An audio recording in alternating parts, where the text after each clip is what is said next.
Hi guys, welcome back to my channel. അപ്പോൾ ഇന്നത്തെ video നമ്മുടെ ഡ്യൂക്ക് 250യുടെ ഫസ്റ്റ് സർവീസുമായിട്ട് ബന്ധപ്പെട്ടിട്ടുള്ള ചെറിയൊരു വീഡിയോ ആണ് കേട്ടോ. അപ്പോൾ നമ്മുടെ വണ്ടിയുടെ ഫസ്റ്റ് സർവീസിൻ്റെ ടൈം ആയിട്ടുണ്ട്. അപ്പോൾ നമ്മൾ ഷോറൂമിൽ നിന്ന് വണ്ടി ഇറക്കിയ സമയത്ത് തന്നെ ഈ ഒരു ഫസ്റ്റ് സർവീസിൻ്റെ ടൈം പീരീഡ് പറഞ്ഞേക്കുന്നത് 45 ഡേയ്സ് അല്ലെങ്കിൽ 1000 കിലോമീറ്റർ ആണ്. അപ്പോൾ നമ്മുടെ വണ്ടി 1000 കിലോമീറ്ററോട് അടുപ്പിച്ചായിട്ടുണ്ട്. അപ്പോൾ ഇന്ന് സർവീസ് സെൻറ്ററിൽ ഫസ്റ്റ് സർവീസിന് കൊടുക്കാമെന്നാണ് തീരുമാനിച്ചിരിക്കുന്നത്. അപ്പോൾ നമ്മൾ നേരെ സർവീസ് സെൻറ്ററിലോട്ടാണ് കേട്ടോ ഇപ്പോൾ പോകുന്നത്. അപ്പോൾ നമ്മുടെ അടുത്ത സർവീസ് സെൻറ്റർ വരുന്നത് കരമനയാണ് കേട്ടോ. കരമന കുഞ്ചാലമൂടിലോട്ട് പോകുന്നതിൻ്റെ അടുത്തുള്ള ആ ഒരു സർവീസ് സെൻറ്ററിലാണ് നമ്മൾ പോകുന്നത്. അപ്പോൾ ഇതിൻ്റെ ഒരു ഫസ്റ്റ് സർവീസിൻ്റെ കോസ്റ്റും അതുപോലെ ബാക്കി ഡീറ്റെയിൽസും ഒക്കെ ഞാൻ എന്തായാലും സർവീസ് സെൻറ്ററിൽ പോയിട്ട് പറഞ്ഞുതരാം. പിന്നെ നമ്മുടെ വണ്ടി ഇപ്പോൾ നമ്മൾ ഒരുപാട് കൈ കൊടുത്തൊന്നും ഓടിച്ചിട്ടില്ല കേട്ടോ. ആകെ ഒരു 70 വരെയൊക്കെ പോകാമെന്ന് ഷോറൂമിൽ നിന്ന് പറഞ്ഞിട്ടുണ്ട്. നമ്മളൊരു 80-85 വരെയൊക്കെ കയറ്റിയിട്ടുള്ളൂ. കാര്യം ഈ ഫസ്റ്റ് സർവീസ് വരെ ആ ഒരു ഇത് നമ്മൾ കീപ്പ് ചെയ്തേ ഓടിച്ചിട്ടുള്ളൂ കേട്ടോ. അപ്പോൾ ഇതിന് ശേഷം നമുക്ക് ഇതിൻ്റെ ഒരു ബാക്കി കാര്യങ്ങളൊക്കെ ഒന്ന് മനസ്സിലാക്കാൻ പറ്റും. 1000 കിലോമീറ്ററും അത് കഴിയാത്തത് കൊണ്ടാണ് കേട്ടോ നമ്മുടെ ഈ ഒരു TFT ഡിസ്പ്ലേയിൽ സർവീസിൻ്റെ ആ ഒരു വാണിംഗ് കാണിക്കാത്തത്. അപ്പോൾ അത് കാണാൻ വേണ്ടി ഇരിക്കേണ്ട. ഫസ്റ്റ് സർവീസ് ആയതുകൊണ്ട് തന്നെ 1000 കിലോമീറ്ററോ അല്ലെങ്കിൽ അതിന് മുമ്പോ തന്നെ നമ്മൾ സർവീസിന് കൊടുക്കുന്നതായിരിക്കും ബെറ്റർ. ഇപ്പോൾ നമ്മുടെ വണ്ടിക്ക് പറഞ്ഞിട്ടുള്ള എല്ലാ സർവീസ് പീരീഡുകളും കറക്റ്റായിട്ട് പ്രോപ്പർ ടൈമിൽ തന്നെ നമ്മൾ ഷോറൂം സർവീസായിട്ട് ചെയ്യാൻ കൊണ്ടുകൊടുക്കുക. കാരണം മാക്സിമം 1, 2, 3, 4 സർവീസും നമ്മൾ ഈ ഒരു കമ്പനി സർവീസ് തന്നെ ചെയ്തില്ല എങ്കിൽ നമ്മുടെ വണ്ടിക്ക് പറഞ്ഞിട്ടുള്ള ആ ഒരു വാറൻറ്റിയോ അല്ലെങ്കിൽ മറ്റ് ബെനിഫിറ്റോ ഒക്കെ കിട്ടാനുള്ള ചാൻസ് കുറവായിരിക്കും. അപ്പോൾ അതുകൊണ്ട് പ്രോപ്പർ ടൈമിൽ കറക്റ്റായിട്ട് സർവീസ് ചെയ്ത് പോവുക, അതാണ് നമുക്ക് ഏറ്റവും നല്ലൊരു കാര്യം. ഈ ഒരു 1 മന്ത് യൂസിൽ നമ്മുടെ വണ്ടിക്ക് എന്തെങ്കിലും പ്രശ്നങ്ങളുണ്ടോ എന്ന് ചോദിച്ചു കഴിഞ്ഞാൽ യാതൊരുവിധ പ്രശ്നങ്ങളും ഇല്ല കേട്ടോ, സ്മൂത്താണ്. പിന്നെ ഉണ്ടായ ഒരു സംഭവം എന്ന് പറയുന്നത് വണ്ടിയുടെ സൈഡ് സ്റ്റാൻഡ് ഉണ്ടല്ലോ, അപ്പോൾ ആ സ്റ്റാൻഡിൽ ഒരു സെൻസർ എറർ പ്രോബ്ലം ഫീൽ ചെയ്തു. അതെന്താണെന്ന് വെച്ച് കഴിഞ്ഞാൽ നമ്മൾ വണ്ടി സ്റ്റാൻഡ് കൂട്ടി വെച്ച് സ്റ്റാൻഡ് എടുത്ത് വണ്ടി സ്റ്റാർട്ട് ചെയ്യാൻ നേരത്ത് വണ്ടി സ്റ്റാർട്ട് ആവത്തില്ല. ആ ഒരു സ്റ്റാൻഡിൻ്റെ വാണിംഗ് ഡിസ്പ്ലേയിൽ കാണിച്ചുകൊണ്ടിരിക്കും. പിന്നെ നമ്മൾ വണ്ടി ഓഫ് ചെയ്ത് ഓണാക്കിയാലേ മാത്രമേ ആ ഒരു സെൻസർ കറക്റ്റായിട്ട് വർക്ക് ചെയ്യുള്ളൂ. അതൊരു 2 പ്രാവശ്യം അങ്ങനെ ആയായിരുന്നു. അപ്പോൾ ആ ഒരു പ്രോബ്ലം നമുക്ക് ഇന്ന് പറഞ്ഞ് ക്ലിയർ ചെയ്യണം. അതല്ലാതെ വേറൊരു ഇഷ്യൂവും ഇല്ല കേട്ടോ. പിന്നെ ഓയിൽ ചേഞ്ച് ചിലപ്പോൾ കാണാൻ ചാൻസ് ഉണ്ട് കേട്ടോ. കാരണം ഷോറൂമിൽ നിന്ന് ഫസ്റ്റ് സർവീസിൽ ഓയിൽ ചേഞ്ച് ഉണ്ടാകുമെന്ന് പറഞ്ഞ പോലെ ഒരു ഓർമ്മയുണ്ട്, കറക്റ്റായിട്ട് ഓർമ്മയില്ല കേട്ടോ. അപ്പോൾ അത് നമുക്ക് എന്തായാലും അവിടെ പോയിട്ട് നോക്കാം.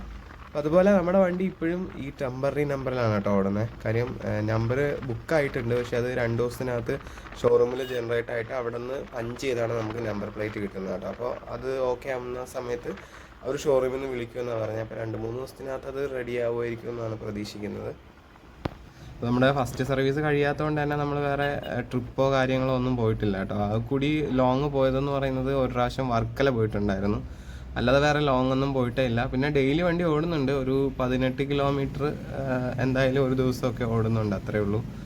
അല്ലാതെ ഒരു ട്രിപ്പൊക്കെ നമുക്ക് ഈ ഒരു ഫസ്റ്റ് സർവീസ് കഴിഞ്ഞിട്ട് പോകാമെന്നാണ് തീരുമാനിച്ചിരിക്കുന്നത്. അതുപോലെ ഗൈസ്, നമ്മൾ വണ്ടി ഇറക്കിയ സമയത്ത് ഷോറൂമിൽ ചോദിക്കാനായിട്ട് വിട്ടുപോയ ഒരു സംഭവമായിരുന്നു. ഈ സർവീസിനൊക്കെ കൊണ്ടുപോകുന്ന സമയത്ത് നമ്മൾ ഓൾറെഡി ബുക്ക് ചെയ്തിട്ടാണോ പോകേണ്ടതെന്നുള്ളൊരു കാര്യം. അങ്ങനെ ഞാൻ നമ്മുടെ വണ്ടി ഡെലിവറിക്ക് നിന്ന ആ ഒരു സെയിൽസ്മാനോട് ഈ കാര്യം ഇന്ന് രാവിലെ തന്നെ വിളിച്ച് ചോദിച്ചു. അപ്പോൾ പുള്ളി പറഞ്ഞത് നേരത്തെ ബുക്ക് ചെയ്യേണ്ട ആവശ്യമില്ല, നേരെ സർവീസ് സെൻറ്ററിൽ കൊണ്ടുപോയാൽ മതി എന്നാണ് കേട്ടോ.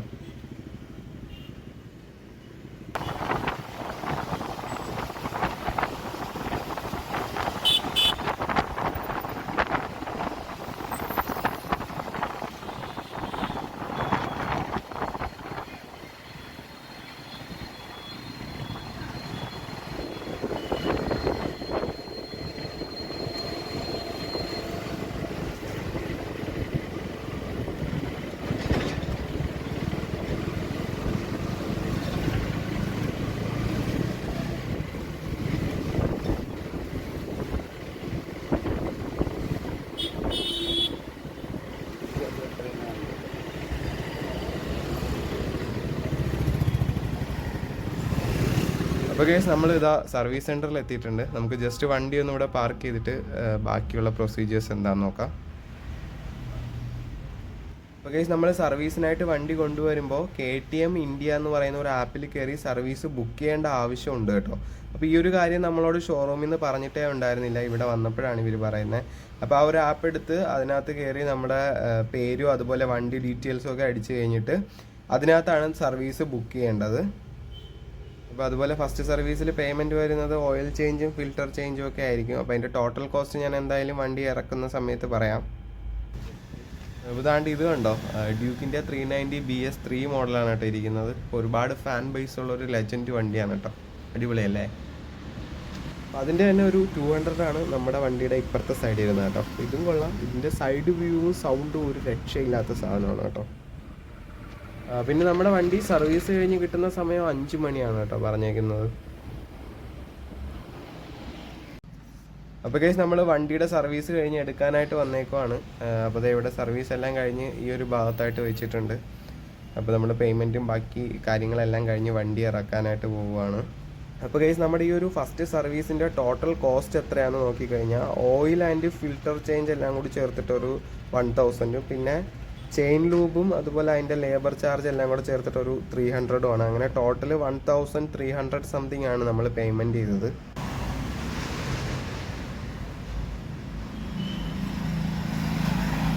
ഈ ഒരു വണ്ടി വാഷിങ്ങും അതുപോലെ ആ കോട്ടിങ്ങും ഒക്കെ ഫ്രീ സർവീസിൽ പെടുന്നതായിരിക്കണം. ഇതിൻ്റെ മേളിൽ എന്തൊക്കെയോ അവരിങ്ങനെ കോട്ട് ചെയ്തിട്ടുണ്ട് കേട്ടോ. അതെനിക്ക് വലിയ രീതിയിൽ അങ്ങനെ ഇഷ്ടപ്പെടത്തില്ല. അതെന്തായാലും നമുക്ക് വീട്ടിൽ ചെന്ന് തുടച്ച് കളഞ്ഞാൽ മാത്രമേ ഒരു സമാധാനമാവത്തുള്ളൂ കേട്ടോ.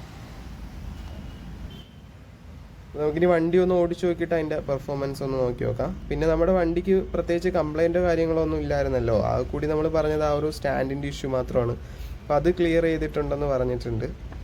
അപ്പോൾ ബാക്കിയൊക്കെ ഓക്കെയാണ് കേട്ടോ. പിന്നെ ഈ വണ്ടി എടുക്കുമ്പോഴും മൂവ് ചെയ്യുമ്പോഴൊക്കെ നമുക്ക് ആദ്യം കിട്ടിക്കൊണ്ടിരുന്ന അതേ സെയിം ഫീൽ തന്നെ കിട്ടുന്നത്. പിന്നെ കുറച്ചുകൂടി സ്മൂത്തായെന്ന് തോന്നുന്നു. അത് ഈ ഒരു ഓയിൽ ചേഞ്ച് ചെയ്തതിൻ്റെയൊക്കെ ഭാഗമായിട്ടുണ്ടായ കാര്യമായിരിക്കാം. പിന്നെ എനിക്ക് പേടിയായിരുന്നു നമ്മൾ സർവീസ് കഴിഞ്ഞ് എടുക്കുമ്പോൾ ഈ ഒരു സെയിം ഫീൽ തന്നെ കിട്ടുമോ എന്നൊക്കെ ഉള്ളത്. കാര്യം ഞാൻ കമ്പയർ ചെയ്യുന്നത് എൻ്റെ ആദ്യത്തെ വണ്ടി FC ആയിരുന്നു കേട്ടോ. അപ്പോൾ അത് നമ്മൾ ഈ ഒരു ഫസ്റ്റ് സർവീസ് കഴിഞ്ഞിട്ട് എടുത്ത കാര്യമൊക്കെ എനിക്ക് ഇപ്പോഴും ഓർമ്മയുണ്ട്. കാര്യം വണ്ടി നമ്മൾ വെറുത്തു പോകും. അമ്മാതിരി ഒരു കുറച്ച് റഫായിട്ട് ഫീൽ ചെയ്യും. പിന്നെ കുറച്ച് നേരം നമ്മളെ കയ്യിലിരുന്ന ഓടി ഒന്ന് റെഡിയായി കിട്ടണം. അങ്ങനെ ഒരു സംഭവം ഇതിലുണ്ടാവുമോ എന്ന് ഞാൻ നല്ല രീതിയിൽ ടെൻഷൻ അടിച്ചു കേട്ടോ. പക്ഷെ അങ്ങനെ അല്ല കേട്ടോ. ഈ ഒരു സ്മൂത്തും അതുപോലെ തന്നെ, പിന്നെ ഗിയർ ഷിഫ്റ്റിങ്ങും ഒക്കെ അതേപോലെ തന്നെ, ഒരു മാറ്റവും ഇല്ല. അടിപൊളി. അപ്പോൾ ഗൈസ് നമ്മൾ വണ്ടി സർവീസിന് കൊടുക്കുന്നതിന് മുന്നേ തന്നെ ഫ്യൂവൽ റിസർവ് വാണിംഗ് ഉണ്ടായിരുന്നതാണ് കേട്ടോ. അപ്പോൾ നമുക്കിനി നേരെ പോയിട്ട് പെട്രോൾ ഒന്ന് ഫില്ല് ചെയ്യണം. പിന്നെ വരും ദിവസങ്ങളിൽ വണ്ടിയുടെ മൈലേജ് ടെസ്റ്റിംഗ് എന്നൊരു കാര്യമുണ്ടല്ലോ. അപ്പോൾ അതൊക്കെ ഒന്ന് ചെയ്ത് നോക്കണം. അപ്പോൾ എന്തായാലും ഈ ഒരു ഫസ്റ്റ് സർവീസ് നല്ല രീതിയിൽ കഴിഞ്ഞു. എന്നെ കൊണ്ട് പറ്റുന്ന രീതിക്ക് ചെറിയൊരു ഷോർട്ട് വീഡിയോ പോലെയാണ് ഞാൻ ഇത് എടുത്തത്. ഒരുപാട് ഡീറ്റെയിൽഡായിട്ട് എനിക്ക് പറയാനൊന്നും അറിയത്തില്ല. അപ്പോൾ ഈ ഒരു വീഡിയോ നിങ്ങൾക്ക് ഇഷ്ടപ്പെട്ടു എന്ന് വിശ്വസിക്കുന്നു. അപ്പോൾ ഇതിലും നല്ലൊരു വീഡിയോ ആയിട്ട് അടുത്ത് കാണുന്നവരെ എല്ലാവർക്കും ബൈ ബൈ.